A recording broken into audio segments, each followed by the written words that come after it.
अब देख दोस्त, किसी भी शेयर को इशू करने से पहले देखो क्लासिफिकेशन था, हमने जो पहले पढ़ा था, जो इशू अनइशू, सब्सक्राइब अनसब्सक्राइब, वो क्लासिफिकेशन था।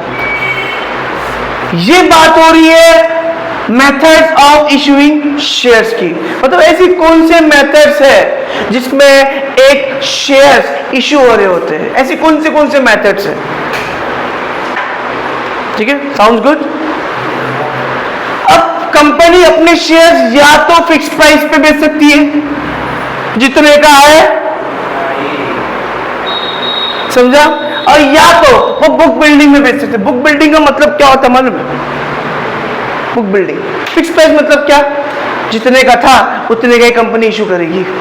अच्छा, प्राइस देखो 3 टाइप के होते हैं। एक होता है एट पार, अगर मेरा 200 का शेयर था तो मैं 200 का ही बेचूंगा। At premium,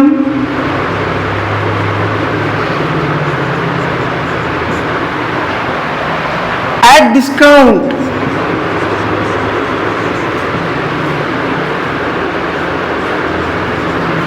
right. Fix period में हो, फिक्स प्राइस में होता है क्या है, कंपनी ने जो डिसाइड किया है शेयर का प्राइस, उसमें कंपनी क्या करिए, अपना शेयर बेच रही है। बुक बिल्डिंग का मतलब ये होता है कि अब वहां पे लगता है ऑक्शन। ऑक्शन पता है क्या, शेयर का प्राइस 200 था, चलो आगे बोलो 201 बोलेगा, कोई 250 बोलेगा, अब जो लास्ट बिड लगे ना, बिड प्राइस, अब इसको बुक बिल्डिंग क्यों बोलते मालूम है? बुक बिल्डिंग मतलब क्या, वो प्राइस में प्राइस, कोई प्राइस 200 में बुक कर रहा है, कोई 250 में बुक कर रहा है, कोई 300 में बुक कर रहा है, कोई 350, कोई 500, कोई 1000। ये जो बिल्डिंग बन रही है ना, इसको बोलते हैं बुक बिल्डिंग मेथड दोस्त। समझा क्या? आ रहा है क्या कल में आ रहा है क्या? समझा, पक्का समझा? इसमें कुछ डाउट? या तो कंपनी फिक्स प्राइस में बेचेगी या तो बुक बिल्डिंग में बेचेगी। समझा, बेचना तो उसको है ही। समझा? अभी देखो, ये तो चलो मेथड हो गया कि भाई कैसे में बेचने वाली है। अब हम लोग मेथड ऑफ इशूइंग शेयर्स में ये देखने वाले किसको बेचेंगे। कंपनी के पास 3-4 तरीके हैं। पहले तो पब्लिक इशू कर देगी। पब्लिक इशू मतलब क्या, पब्लिक को शेयर बांटेगी, पहला इशू। पब्लिक इशू करने का 2 तरीका है, एक आईपीओ, एक एफपीओ। आपने बर्थडे पता, बर्थडे, अब यहां से शॉर्ट्स लेना। पब्लिक इशू का मतलब क्या होता है, एक होता है आईपीओ और एक होता है एफपीओ। सुन, अगर ये समझ में नहीं आ रहा ना, यहां पे लिखना, ये तेरा पहला बर्थडे,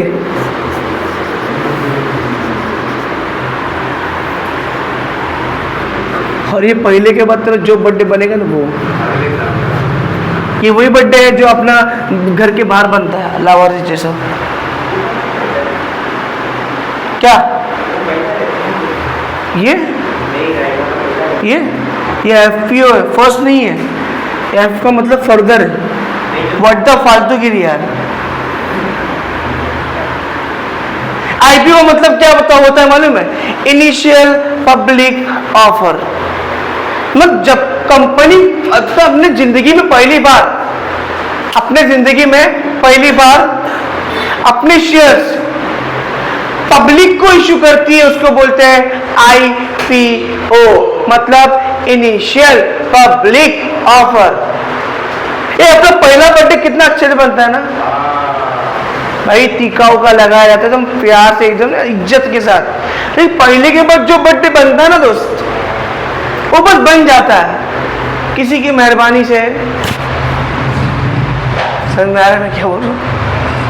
वैसी कंपनी जो अपने पहली शेयर इशू करती है उसको बोलते हैं आईपीओ, और जब कंपनी अपनी पहले के बाद कोई भी शेयर इशू करेगी उसको बोलेंगे एफपीओ। एफपीओ का मतलब व्हाट द फालतूगिरी नहीं, एफपीओ का मतलब होता है फर्दर पब्लिक ऑफर। दांत समझा क्या सर? वो एफ वाला पहला लग रहा है क्योंकि देखो फर्स्ट लगा था ना। नहीं, हाँ, वो जो आपने बोला ना कि एफपीओ में बाहर बर्थडे होता है, तो पहले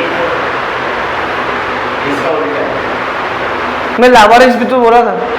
पता लावर्स का बर्थडे कौन सा होता है? वो जो तुम स्कूटी पे लेते हो, स्कूटी तो लगाते हो, बाहर भूर रखते हो, ना घर है ना दार है। नहीं, घर पे बनाया था बेटे।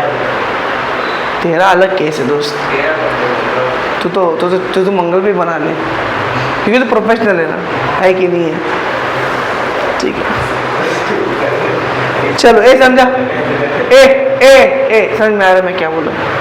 ठीक है, जब कंपनी अपने शेयर पब्लिक ऑफर, पहला तो शेयर बेचेगा तो कहाँ बेचेगा? पब्लिक ऑफर, पब्लिक को बेचेंगे। तो फर्स्ट टाइम शेयर इशू करेंगे उसको बोलेंगे आईपीओ, जो पहले के बाद जितने बार भी इशू करेंगे उसको बोलेंगे एफपीओ। समझा? अब आते हैं एग्जिस्टिंग इक्विटी शेयर होल्डर के पास। पता है ना इक्विटी शेयर होल्डर? याद है वो घर, याद करो घर, वो घर में तुम जो थे, तुम वो नहीं रे, तुम प्रेफरेंस है, इक्विटी का दे देते हैं। तुम्हारा खुद का घर था ना, तो तुम इक्विटी होल्डर होते। प्रेफरेंस वो जो बाहर के आए थे वो चाचा थे, चाचा मतलब प्रेफरेंस शेयर होल्डर। समोसा याद कर रहे हो? खाने को मिलते हैं। हाँ, बचा दो। एग्जिस्टिंग इक्विटी शेयर होल्डर अगर पब्लिक से बचता है, पब्लिक को बचने के बाद कंपनी किसको इश्यू कर सकती है? अगर बचे तो कंपनी के ऊपर रहेगा ये एग्जिस्टिंग इक्विटी शेयर होल्डर। अब उसमें भी राइट इशू का मतलब क्या होता है पता है क्या?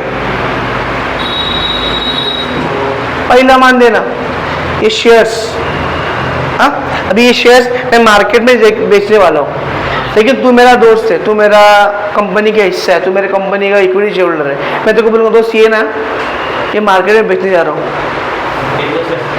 तेरे को चाहिए क्या? बरोबर? राइट इशू का मतलब क्या होता है मालूम है? आप उसको राइट दे रहे हो, एक्सक्लूसिव राइट दे रहे हो उसका शेयर्स इशू यानी खरीदने के लिए। समझा? पहला मान दे रहे हो उसको कि भाई नया आर्टिकल आया है, ले ले, नया माल देख कैसा बोलते हैं। ये समझा? ए भाई समझा? बच्चा लोग समझा? चलो इसको बोलता है तो समझता है। चलो आगे, अब बात करते हैं बोनस शेयर्स। आप लोग के ना ओसीए में एक टर्म था पता है क्या? रेम्यूनरेशन। एम्प्लॉय को मोटिवेटेड रखो, बनाए रखो। इधर ये एम्प्लॉय नहीं, ये ओनर है, लेकिन इसको बनाए रखने का काम करता है बोनस शेयर्स। लालच बुरी बला है लालच। बोनस शेयर्स क्या होता है? बोनस शेयर्स है ना आप लोग को फ्री मिलता है इक्विटी शेयर होल्डर को, लेकिन प्रोपोर्शनेट रेट में। उसमें एक वर्ड है, चेक करो, प्रोपोर्शनेट रेट। प्रोपोर्शनेट रेट मतलब क्या? प्रोपोर्शनेट रेट मतलब क्या सिद्धेश? प्रोपोर्शनेट रेट मतलब आ जाओ बेटो। अब कंपनी जब भी अपने एग्जिस्टिंग इक्विटी शेयर होल्डर को जब कुछ बेचेगी ना, वो याद तो क्या करने वाली है? राइट इश्यू मतलब पहला मान, राइट इश्यू मतलब क्या? एक्सक्लूसिव राइट कि दोस्त तू। बोनस शेयर मतलब क्या पता है क्या? बोनस शेयर मतलब फ्री में मिलेगा। अब उसमें एक वर्ड आया प्रोपोर्शनेट रेट, मतलब क्या? सुन ले, ये पता है, ये हमने किया था पहले 10th में शायद, 1:1, 2:2। मतलब इसका अगर आपके पास 2 शेयर्स है तो हर 2 शेयर्स में आपको 2 शेयर्स फ्री मिलेंगे, या फिर हर 5 शेयर्स में आपको 1 शेयर फ्री मिलेगा।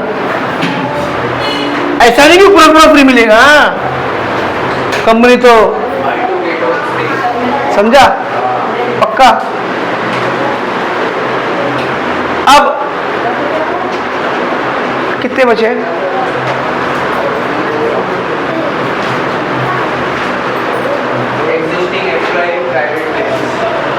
बस रुक जाओ।